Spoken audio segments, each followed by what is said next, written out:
Hi everyone, it is Atia here at Bookin' In with Atia, and today I am going to talk about all the books that I plan to read in the month of December. First off, if you're not already subscribed, you should do that. Click the notification bell to make sure that you're notified every time I release a new video. Follow me on all of my socials. Check out my Etsy shop as well as my book club, Bibliophiles Unite. And let's start by talking about the books that are rollover books, so books that I started in the month of November and will be continuing on in the month of December. First up, we have Pride and Protest by Nikki Payne. This is a romance, and I'm actually reading this for a project that will hopefully be out and complete by the end of this month. But this is a modern day retelling of Pride and Prejudice. We have a social justice activist, DJ, and the, I guess, head of the development company that's coming into her neighborhood and essentially trying to gentrify it. Then we have She Is a Haunting. I have been taking my time with this one and I'm absolutely enjoying it. This is a YA horror novel that follows a Vietnamese American girl as she goes back to Vietnam because she has struck a deal with her father and she has to stay in this creepy house that he's renovating. And that's all I'm going to say about it because it gets real creepy real fast. Then, of course, we have Blood Like Magic by Liselle Sambury. This is a YA sci-fi fantasy book that follows a girl who is a witch, and to get her witch powers, she is tasked by the ancestors to kill off her first love, who she has just been genetically matched with. Yeah, I know. If you've been watching my wrap-ups for the past couple months, you have seen that this is a recurring theme. But I am determined to finish this book in the month of December because I am on page 384 and it is less than 500 pages, so we are making progress. Then we have True True by Don P. Hooper. This is a YA contemporary about a young black teen boy who is starting at this predominantly white prestigious school in Manhattan, and he gets into a little bit of a kerfuffle with the golden boy there who instigates some very racist actions. And when our main character gets suspended but the golden boy does not, our main character decides that he is going to use the teachings of Sun Tzu's The Art of War to essentially fight back and make a stand. I started this, I had the arc of it and I started it a few months ago. I got about 24% of the way in, but I'm thinking that I'm actually going to switch over to the audiobook for this one and complete it during the month of December. And last up in the rollovers realm is The Reformatory by Tananarive Due. This is black horror, it's historical, it features a haunted house and a reform school, and I am, I think, 7% of the way through. It's a bit of a thick one. Okay, so we're gonna take our time, but I do suspect that I'll finish this during the month of December. Now let's get into the 5 books that are not rollover books that I have not started at all. The first one being the December pick for my book club, Bibliophiles Unite, and that is Leave the World Behind by Rumaan Alam. I have had this on my TBR for a while, probably since it came out, because it is, yeah, this is a book of the month copy, and so yeah, it came out in 2020, so I'm pretty sure that's when I got it. And you know, it's time. I've heard great things about it. I think there's a movie, so maybe I'll do like a read and watch video. I don't know, we'll see. Don't hold me to that. What I know about this is that we have a family. Yeah, we have a family. I believe it's a black family. So husband, wife, and their 2 kids, they are staying at like this Airbnb type thing on Long Island.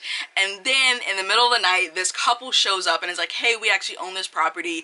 All the lights have gone out in New York City. It's a total blackout and we need someplace to stay. So can we crash here while you're also here? And that's all I know, and that's kind of all I want to know. It's supposed to be this interesting look into race and class and things like that. And yeah, I also think this is one that I may listen to an audiobook. We'll see. Next up, we have The Scarlet Alchemist by Kylie Lee Baker. The book club that I'm a part of, Be Too Weird, we're reading this for the month of December. I know absolutely nothing about this besides the fact that it's written by Kylie Lee Baker. I have not finished a book by this author, but I'm currently reading a book, or I've started a book by this author, and I really enjoyed the premise and I really enjoyed the writing. I truly don't know what this book is about, but I've been so excited for it simply off of who the author was. And I know that doesn't make any sense, but that is my reality. So I guess maybe I'll put like the description here or something so you can know what it's about, because I surely don't. Next up, we have Mumbo Jumbo by Ishmael Reed. This is a Black classic and it's being republished. And this is actually the republished cover. It's being republished, and it says that it's part vision, part satire, part farce. A wholly original, unholy cross between the craft of fiction and witchcraft. I'm only going to read you the first paragraph of the synopsis. It is the 1920s in New York City, and an epidemic known as Just Grew is sweeping the nation. A dancing plague, irresistible, joyful, and undeniably black. Naturally, the powers that be are having none of it. A repressive conspiracy is operating in the shadows and is dead set on squelching Just Grew and its carriers, Black artists and musicians, by any means necessary. Now, with the very liberation of blackness at stake, just one man, Detective Papa Labaz, has the know-how required to solve it. This sounds just so out there. It really just sounds so out there. I'll continue reading. So begins the classic novel by Ishmael Reed, the iconic satirist whose myriad contributions to American literature have drawn praise from the likes of James Baldwin and Harold Bloom. Mumbo Jumbo is an ingenious deconstruction of Western civilization, a cinematic collage that mixes portraits of historical fiction and incidents with sound bites on subjects ranging from ragtime to Greek philosophy. Now, with an introduction by the author, this timeless and crucial work of 20th century fiction is ready to be discovered by a new generation of readers. Okay, I love that. All right. I also really enjoy this cover. Then we have Weird Black Girls Stories by Elwyn Cotman. This is a collection of, I don't know how many stories.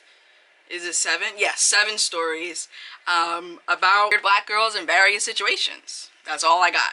This is an arc. This actually comes out in April, so I'm very much looking forward to diving into this one and also just experiencing this author's work, because prior to getting this, I had never heard of them, so that's great. And the last book on this very short TBR, I mean, come on, y'all gotta be proud of me. I've finally gotten it down to be reasonable, a reasonable TBR. It would take until the end of the year, but here we are. Oh, and this book is All We Were Promised by Ashton Lattimore, and this says the paths of 3 young black women in pre-Civil War Philadelphia unexpectedly and dangerously collide in this debut novel inspired by the explosive history of a divided city. Philadelphia, 1837. After Charlotte escaped from the crumbling White Oaks plantation down south, she had expected freedom to feel different from her former life as an enslaved housemaid. After all, Philadelphia is supposed to be the birthplace of American liberty. Instead, she's locked away playing servant to her white-passing father as they both attempt to hide their identities from slave catchers who would destroy their new lives. Longing to break away, Charlotte befriends Nell, a budding abolitionist from one of Philadelphia's wealthiest black families. Just as Charlotte starts to envision a future, a familiar face from her past reappears. Evie, her friend from White Oaks, has been brought to the city by the plantation mistress, and she's desperate to escape. But as Charlotte and Nell conspire to rescue her in a city engulfed by race riots and attacks on abolitionists, they soon discover that fighting for Evie's freedom may cost them their own.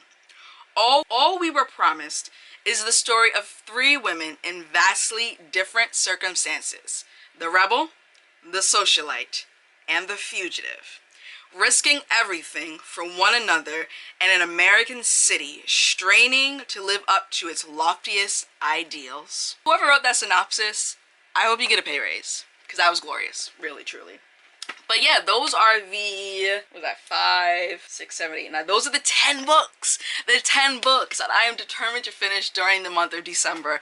And I truly do think I can do it because half of those books I already started, so go me. If you like this video, make sure to give it a thumbs up. Comment down below, what are you trying to read in the month of December? Oh my goodness, I can't believe we are at the end of 2023, but I'm not going to think about it.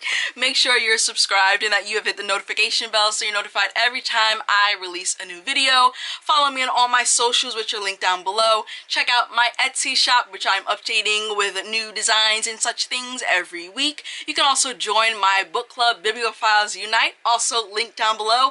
And I will see you in the next video. Bye!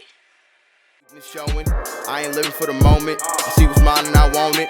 Hungry like a Pac-Man. I'm Bruce Wayne and Batman. I'm Naruto with a Hanzo. Got a sharp mind like I'm Einstein. Plus I'm copywriting, so it's all mine. Check it for me, I'm in the sky.